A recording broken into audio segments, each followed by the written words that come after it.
ओम शांति। 6 अप्रैल। बाबा हम सबको स्मृति दिला रहे हैं, बच्चे, ये तुम्हारा 84 जन्मों का पाठ पूरा हुआ। अब तुम्हें घर वापस चलना है, इसलिए चारों ओर से अपना ममत्व मिटाओ और अशरीरी होने का अभ्यास करो। इस पर हम चर्चा करेंगे। दूसरी बात है, बाप से तुम कौन सी अकल सीख रहे हो अब? और बहुत सुंदर उत्तर है, अपनी तकदीर ऊंची बनाने की अकल। तमो प्रधान से सतो प्रधान बनने की अकल, श्रेष्ठ कर्म करने की अकल। इन दोनों बातों पर पहले चर्चा करेंगे। हम सभी आत्माएं हैं, बाबा याद दिला रहा है। तुम बिंदु स्वरूप हो, तुम में 84 जन्मों का पाठ भरा हुआ है। सबका इस संसार में अपना अपना पाठ है। तुम परम धाम से अशरीरी आए थे नीचे। तुमने 84 जन्म लिए, किसी ने 82 लिए, किसी ने 80 लिए। तुम्हारे सारे जन्म अब पूर्ण हुए। देखो, हमने लंबी यात्रा की, अपनी यात्रा को देखेंगे। कैसे हम सतयुग में आए थे, एक शरीर छोड़ दूसरा, दूसरा छोड़ दूसरा लेकर तीसरा, तीसरा छोड़ चौथा, पांचवा, छठा पूरे किए। अब वापस चलना है। हम वापस नहीं जा सकते थे।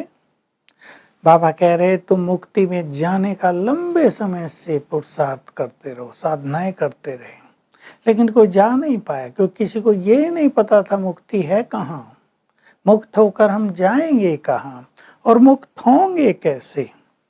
तो बाबा कहते, पहले इस देहभान से मुक्त हो जाओ, अशरीरी हो जाओ। तुम आत्माएं हो। अगर तुम देहभान में रहोगे, देह के बंधन में रहोगे, तो तुम इसको छोड़कर उड़कर मुक्ति में कैसे जा सकोगे। दूसरा, चारों ओर से ममत्व निकालो। ममत्व बहुत हो गए हैं, मनुष्यों में भी, तो पदार्थों में भी, धन में भी, पद पोजीशन में भी। कितने तरह के ममत्व हैं। खान पान में ममत्व है, वस्त्रों में ममत्व है, अपने घर में ममत्व है। ये सब चीजें आत्मा को बांधे हुए हैं। इसलिए सन्यासियों ने भी सब कुछ छोड़कर कुटियों में अपनी राह ली थी, परंतु पीछे सब कुछ छूट गया। वो भी धन के पीछे भाग गए, वैभवों के पीछे भागने लगे। लेकिन लक्ष्य यही था कि कहीं आसक्ति न रहे, चारों ओर से डिटैच हो जाएं। तो अभी बाबा हमें सिखा रहे हैं, गृहस्थ व्यवहार में रहते हुए तुम्हें डिटैच होना है। देखो, गृहस्थ में भी रहना है, कार्य भी करना, बच्चों की संभाल भी करनी है, उन्हें पढ़ाना भी है। सब कुछ करते हुए कमल फूल समान रहना, बाबा कह रहे हैं, ये है सबसे बड़ी बहादुरी, जो सन्यासी भी नहीं कर पाए। तुम्हें ये बहादुरी करके दिखानी है। योग युक्त और ज्ञान युक्त हो जाना है घर गृहस्थ में रहते हुए। तो बहुत ही सुंदर मंजिल है, और इससे ही हमारी तकदीर श्रेष्ठ बनेगी। बस हम डिटैच होते चलें। अब हम बाबा से अकल सीख रहे हैं, तकदीर को महान बनाने के लिए। अनेक चर्चाएं हैं शास्त्रों में भी, भाग्य बड़ा या कर्म बड़ा। चर्चाएं होती रही। किसी ने कहा कर्म बड़े हैं, कर्म से भाग्य बनता है। किसी ने कहा नहीं, भाग्य बड़ा है, जैसा भाग्य होता है वैसा मनुष्य कर्म कर पाता है।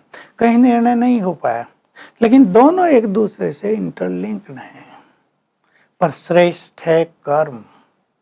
कर्म के आधार से ही हम अपनी प्रारब्ध पाते हैं। किसी का जो कुछ भी भाग्य है संसार में भी दिख रहा है, वो बिना कर्मों के नहीं है। ये नहीं कि भगवान ने भाग्य बना दिया है, भाग्य का निर्माता मनुष्य स्वयं है। जैसे जिसने कर्म किए हैं वैसा ही उसको फल मिल रहा है, उसको ही हम भाग्य कहते हैं। एक व्यक्ति गरीब है, एक व्यक्ति बहुत बीमार रहता है, एक व्यक्ति को कदम कदम पर असफलता मिलती है, एक व्यक्ति के पास धन आता है लेकिन चला जाता है। लोग कहते हैं कैसा भाग्य लेकर पैदा हुआ है। सोचते हैं भगवान ने भाग्य लिख दिया इसका, नहीं, पूर्व जन्मों के कर्मों का ये परिणाम होता है। इसलिए हमें ये बिल्कुल नहीं भूलना चाहिए।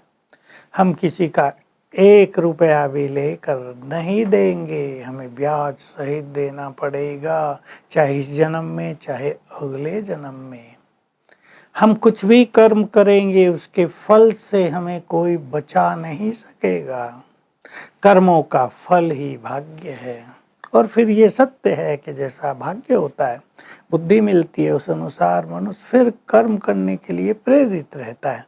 लेकिन कर्म प्रधान है, तो हम अब यज्ञ सेवा के द्वारा अपना भाग्य बनाएं, यज्ञ में सहयोग देकर अपना भाग्य बनाएं, आत्माओं को ये परमात्मा से मिलने का ज्ञान देकर अपना भाग्य बनाएं, तन मन धन से सेवा करके अपना भाग्य बनाएं।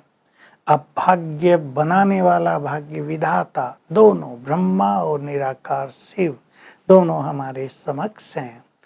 थोड़े का बहुत ज्यादा दे रहे हैं। भोलानाथ है, कणे कणे का घना दे रहा है, लेकिन कणे कणे का हिसाब भी घना लेता है। इसलिए अब सम्मुख उसको पाकर हम अपना भाग्य ऐसा श्रेष्ठ बनाएं कि विश्व की राजाई हमारे हाथ में आ जाए। वरदान है, सहयोग के द्वारा स्वयं को सहज योगी बनाने वाले निरंतर योग युक्त बनो। तो देखिए, ईश्वरीय कार्यों में सहयोग जो देता है वो भी एक न एक दिन योगी बनता है, क्योंकि भगवान के कार्य में सहयोग दे रहे माना उसके कार्य से भी प्यार है और उससे भी प्यार है, तो हम उसके कार्यों में सहयोग देते रहें। तन से दें, मन से दें, धन से दें। ये सहयोग हमें योग युक्त बनाने में बहुत मदद करेगा, क्योंकि योग युक्त स्थिति को प्राप्त करने के लिए परमात्मा से बहुत अच्छा गहरा प्यार होना परम आवश्यक है। और भगवान से प्यार माना उसके यज्ञ से प्यार, उसके कार्यों से प्यार। स्लोगन है, संगम युग पर सहन करना। इसको लोग मरना कहते हैं ना, और कहते हैं ना मरने के बिना स्वर्ग नहीं जाएंगे। तो संगम पे सहन करना, इस मरने के बाद ही स्वर्ग का राज मिलेगा, स्वर्ग का राज लेना होगा।